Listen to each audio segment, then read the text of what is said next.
Thank you all for coming, and I guess you all requested to have another interview so that we could kind of clear up any maybe unanswered questions that you all may have.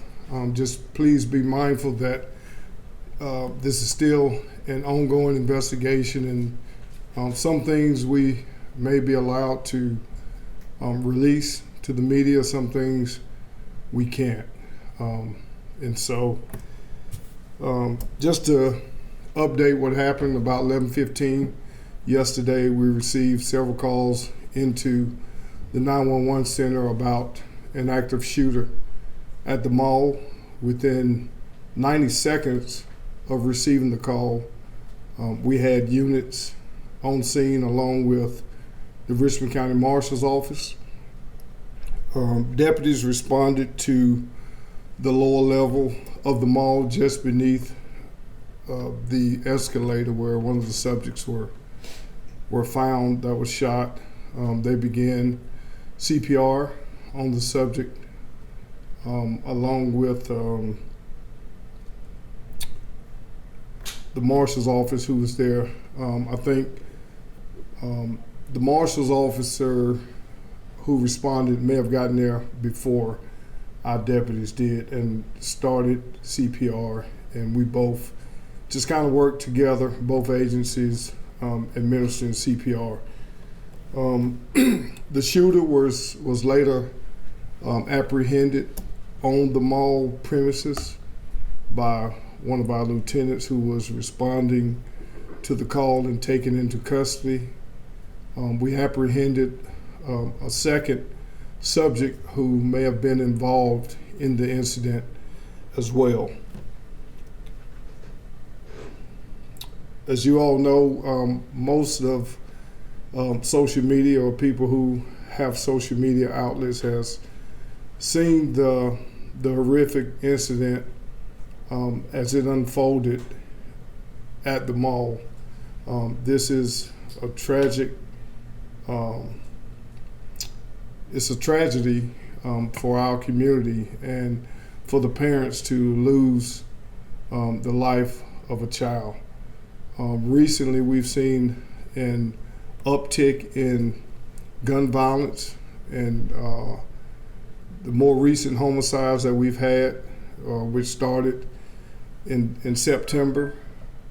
And so we're doing our due diligence to try to remain as visible as possible out in the community and work on bringing those who choose to have these types of incidents occur, bring them to justice.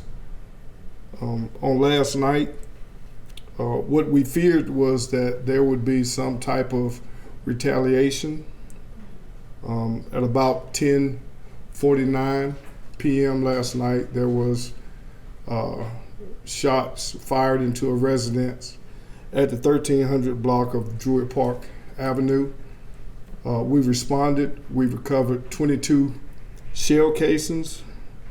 Fortunately, no one was struck, but there were several rounds that entered into a house that was occupied with adults, children, and also a vehicle was struck also. And so at this time, if you all have any questions, I will take those questions. But before, just let me say that we are committed to making our community as safe as possible.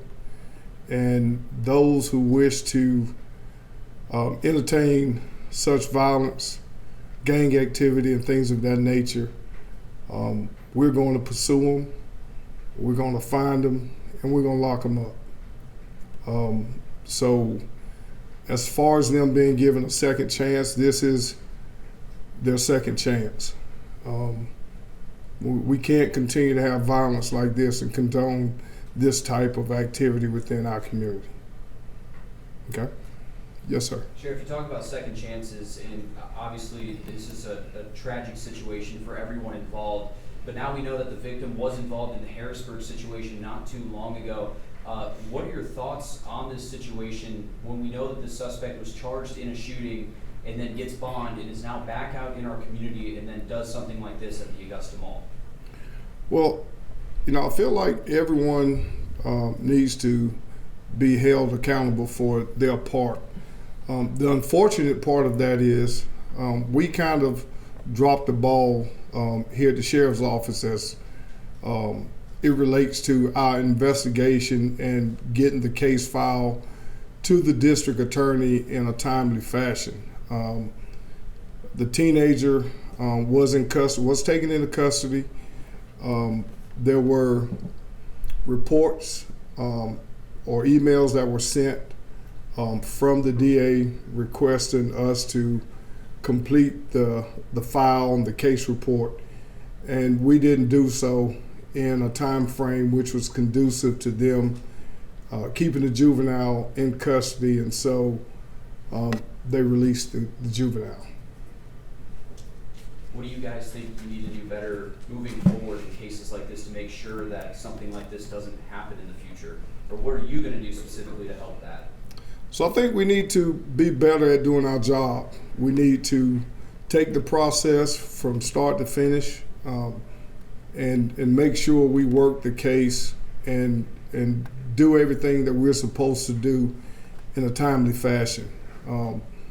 Of course, my heart goes out to the families involved, but yeah, we have to own up and be responsible for our part, and just make sure that we're doing what we're supposed to do so that when it goes to the next step, the DA and the judge will have all the facts of the case, and they can make a decision based on the information and the facts that we report.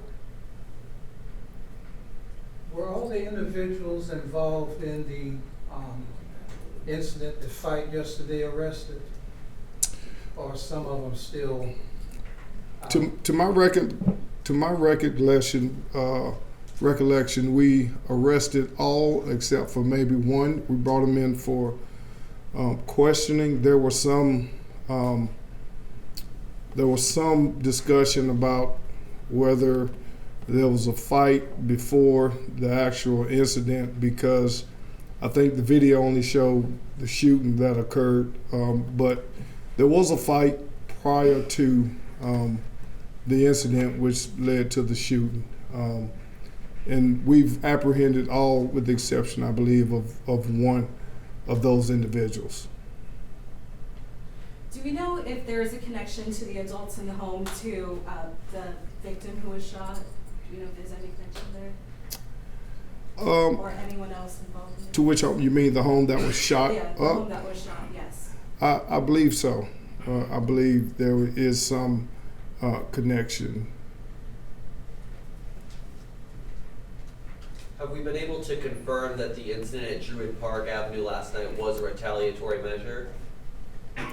I think at this moment, yes, we could safely say that it was in retaliation to the guy who was murdered on yesterday. Yes. Is there an early indication right now? I know you guys are still investigating this. Is there an early indication right now that this is related to gang violence in any way? So right now it's still unclear. It's still early on in the investigation. But some of the same participants that were involved in the shooting on yesterday did or were involved in the shooting that happened back in June in the Harrisburg area, yes. Sheriff, today is Wednesday and Friday is always high school football with these young people. Is there anything the community needs to know or any extra precautions that's going to happen this Friday for the high school games that we normally don't see? Well, I've been to a few of the football games, and there seem to be a lot of unsupervised kids just kind of running around at the game, causing disturbances and commotion.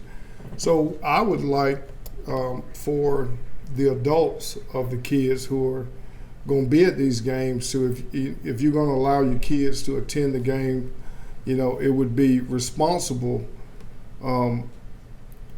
as adults to attend the game with your kids. That would be, what I would like to see. And not just drop them off. Right. Yes, sir. So this incident, I saw an email from Commissioner Catherine Smith. She asked a question about this incident took place during school hours. Why were these individuals not in school at the time? Well, I hadn't looked at whether he was suspended or whether he was just out of school at this time or whether he may attend alternative school or something. Like, I have no idea. Or maybe even if he's homeschooled. So some of these questions are questions for the parents of these juveniles and these kids who were involved. I wish, as a society, our parents would get more involved in the rearing of their kids and making sure that they know at least where they are, who they're with, and, like what they're doing throughout the course of the day. How can you reassure those who may be hesitant to return to the Augusta Mall after multiple incidents in the last 18 months? Well, I feel like these incidents were like isolated incidents. I don't think the report went out as an active shooter, but that was clearly not what transpired.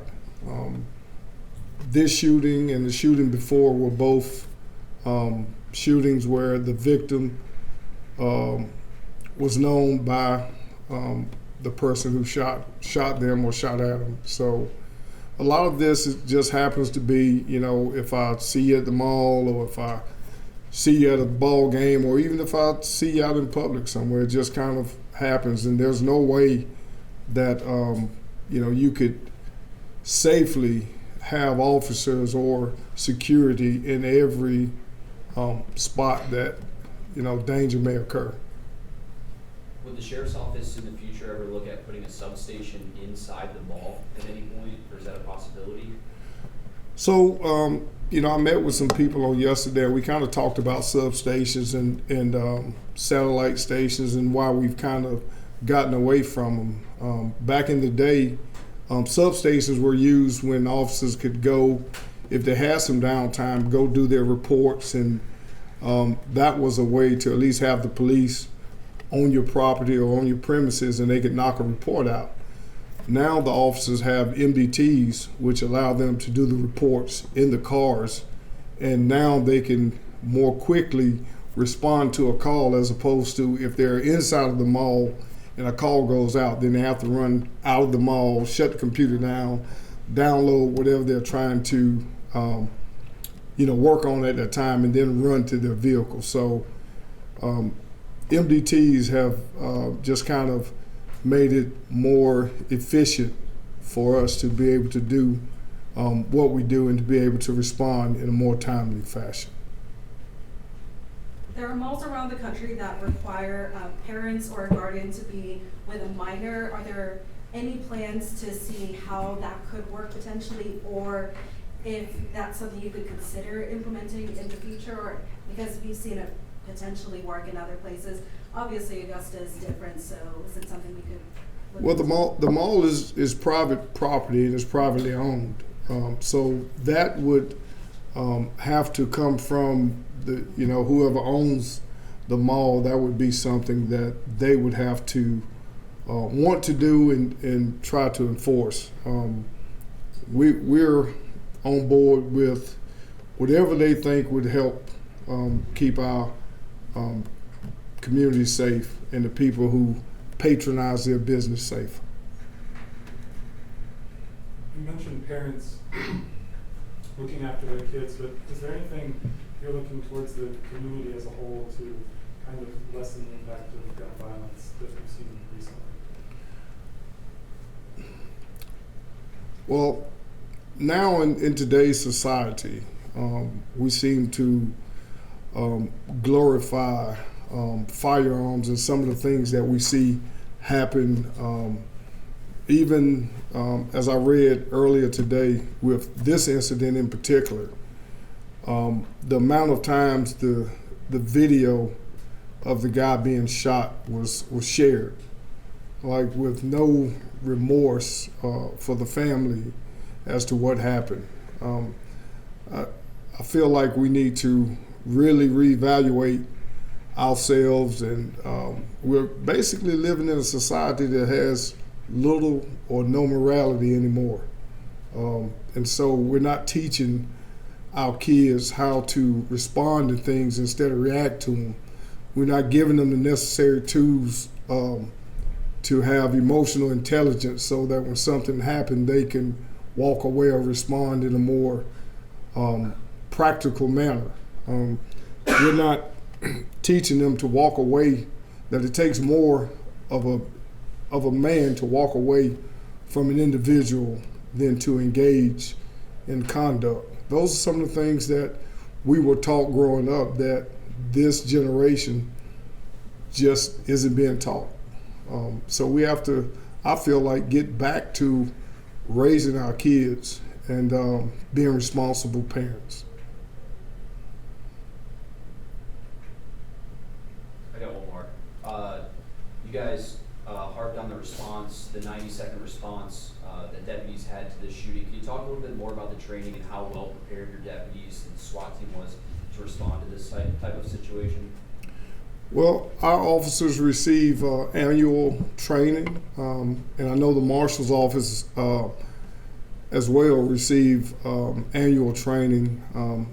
I spent 8 years over at the Marshal's office, and so we train weekly how to respond to active shooter and different things of that nature. So we're always training and trained to respond in the proper manner, make sure that we're being safe, but also taking into consideration that anything can happen at any time, and to always be vigilant and mindful of that. So that's just some of the training that our guys here at this agency are taught.